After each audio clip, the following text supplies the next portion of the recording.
খুব সংক্ষিপ্ত পরিসরে রাসূল সাল্লাল্লাহু আলাইহি ওয়াসাল্লামের জীবনী থেকে আমরা কিছু লাইফ লেসন নিয়ে আসবো, আমরা কি শিখতে পারি রাসূল সাল্লাল্লাহু আলাইহি ওয়াসাল্লামের জীবনী থেকে। প্রথম যেই লেসনটা আমরা উল্লেখ করতে চাই সেটা হচ্ছে রাসূল সাল্লাল্লাহু আলাইহি ওয়াসাল্লাম খুব বড় মনের মানসিকতার অধিকারী ছিলেন, বড় হৃদয়ের অধিকারী ছিলেন। তিনি সবার জন্য ছিলেন। He use to think beyond the narrow borders. কখনো ন্যারো মাইন্ডেড ছিলেন, উনি সবাইকে অ্যাকোমোডেট করতে চাইতেন। তিনি আলামিন, বিশ্ববাসীর জন্য রহমত। He is for all and his teaching is for all.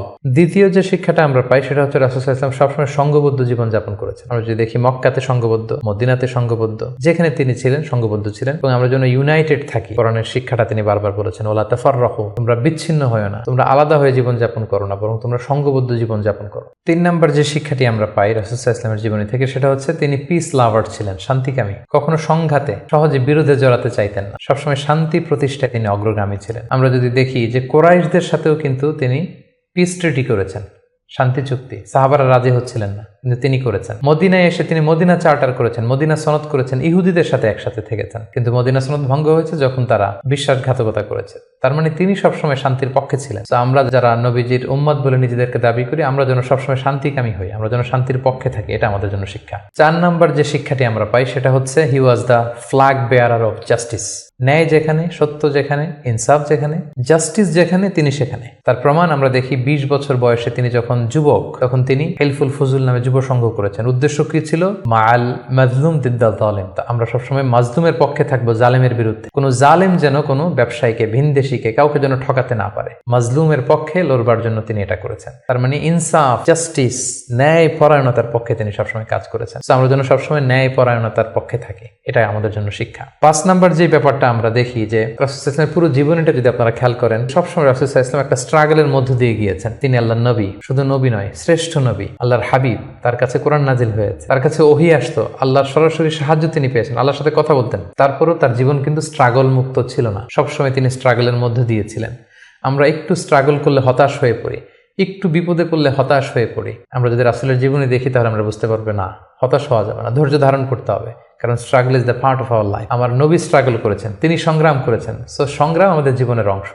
এই শিক্ষাটা আমরা পাই। 6 নম্বর যে শিক্ষাটি আমরা পাই সেটা হচ্ছে রাসূল সাল্লাল্লাহু আলাইহি ওয়াসাল্লাম ব্যক্তিগত জীবনে অত্যন্ত সৎ ছিলেন। যে কারণে যে কুরাইশরা রাসূল সাল্লাল্লাহু আলাইহি ওয়াসাল্লামের বিরোধিতা করত, তারাই রাসূল সাল্লাল্লাহু আলাইহি ওয়াসাল্লামকে উপাধি দিয়েছিল আস-সাদিক আল আমিন, সত্যবাদী, আমানতদার। যেদিন তিনি হিজরত করবেন সেদিন তিনি তার ঘরে রাসূল সাল্লাল্লাহু আলাইহি ওয়াসাল্লাম আলী রাদিয়াল্লাহু তাআলা আনহুকে রেখে গিয়েছিলেন। কারণ ওনার কাছে মক্কার অনেক লোকেরা আমানত রেখেছিল, সেই আমানতগুলো বুঝিয়ে দিতে আলী রাদিয়াল্লাহু তাআলা আনহুর 3 দিন সময় লেগেছিল। এত পরিমাণে ডিপোজিট ছিল, আমানতের বিভিন্ন জিনিসপত্র ছিল, সেগুলো আলী রাদিয়াল্লাহু তাআলা আনহু বুঝিয়ে দিয়ে তারপরে তিনি হিজরত করেছেন। কতটা আমানতদার ছিলেন আমাদের প্রিয় নবী। এবং ওনার এই ব্যবসায় আমানতদারিতায় মুগ্ধ হয়েই কিন্তু খাদিজা রাদিয়াল্লাহু তাআলা আনহা রাসূল সাল্লাল্লাহু আলাইহি ওয়াসাল্লামকে বিয়ের প্রস্তাব দিয়েছিলেন। তো তার উম্মত হিসেবে আমাদের উচিত সত্যবাদী, সৎ এবং আমানতদার হওয়ার চেষ্টা করা।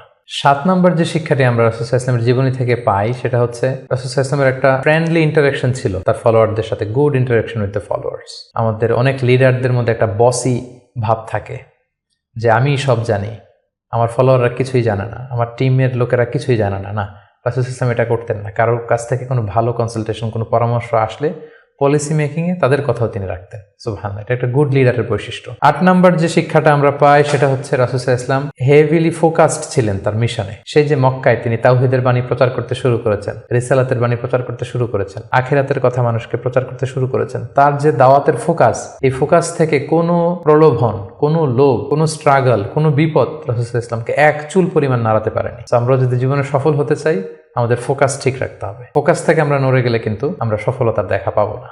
9 নম্বর যে শিক্ষাটা আমরা পাই রাসূল সাল্লাল্লাহু আলাইহি ওয়াসাল্লামের কম্প্যাশনেট অ্যান্ড মার্সিফুল অ্যাটিটিউড। রাসূল সাল্লাল্লাহু আলাইহি ওয়াসাল্লামের দয়াদ্র মানসিকতায় অনেক শত্রু কিন্তু রাসূল সাল্লাল্লাহু আলাইহি ওয়াসাল্লামের বন্ধু হয়ে গিয়েছিল, ঈমান এনেছিল। আমরা দেখেছি মক্কা বিজয় যখন করেছিলেন চাইলে পিষে মারতে পারতেন কুরাইশদেরকে, যারা বছরের পর বছর জন্মভূমি থেকে দূরে থাকতে বাধ্য করেছিল রাসূল সাল্লাল্লাহু আলাইহি ওয়াসাল্লামকে। রাসূল সাল্লাল্লাহু আলাইহি ওয়াসাল্লাম কি করলেন? বললেন যে না, লা তাসরিবা আলাইকুমুল ইয়াউম, কোনো প্রতিশোধ, হিংসা কিছু নেই, ক্ষমা করে দিলাম, যাও তোমরা স্বাধীন। এভাবে নানা ঘটনায় আমরা দেখেছি রাসূল সাল্লাল্লাহু আলাইহি ওয়াসাল্লাম তার অমীয় অনুপম চরিত্রের মাধ্যমে তিনি মানুষের মন জয় করেছেন। এই গুণাবলী যেন আমরা আমাদের মধ্যে ধারণ করবার চেষ্টা করি। সব শেষে শিক্ষাটির কথা বলবো, সেটা হচ্ছে succession management. A good leader produces good leaders. একজন ভালো নেতা শুধু ফলোয়ার তৈরি করে না, সে আরো নতুন নেতা তৈরি করে। আমরা যদি দেখি রাসূল সাল্লাল্লাহু আলাইহি ওয়াসাল্লামের ইন্তেকালের পরে আমাদের লিডারশিপ নিয়ে কোনো ক্রাইসিস হয়নি, সেখানে দাঁড়িয়ে গিয়েছে আবু বকরকে আমরা রাদিয়াল্লাহু তাআলা আনহুকে আমরা আমাদের খলিফা বানিয়েছি। আবু বকর রাদিয়াল্লাহু তাআলা আনহুর ইন্তেকালের পরে ওমরে ফারুক আমাদের খলিফা হয়েছে, তারপরে উসমান, তারপরে আলী রাদিয়াল্লাহু তাআলা আনহু। তার মানে রাসূল সাল্লাল্লাহু আলাইহি ওয়াসাল্লাম এদেরকে কিন্তু সবসময় ডানে বায়ে সামনে পেছনে কাছে নানা কাজে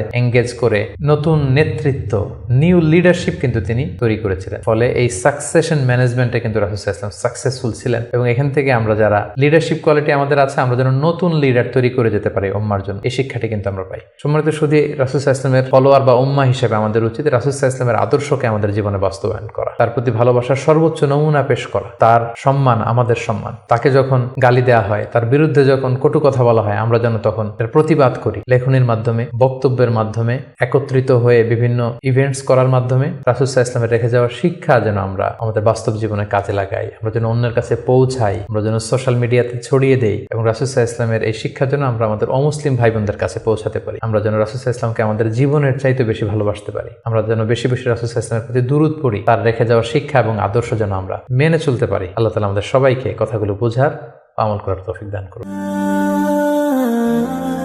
Be a part of our vision. Do listen and share the khair.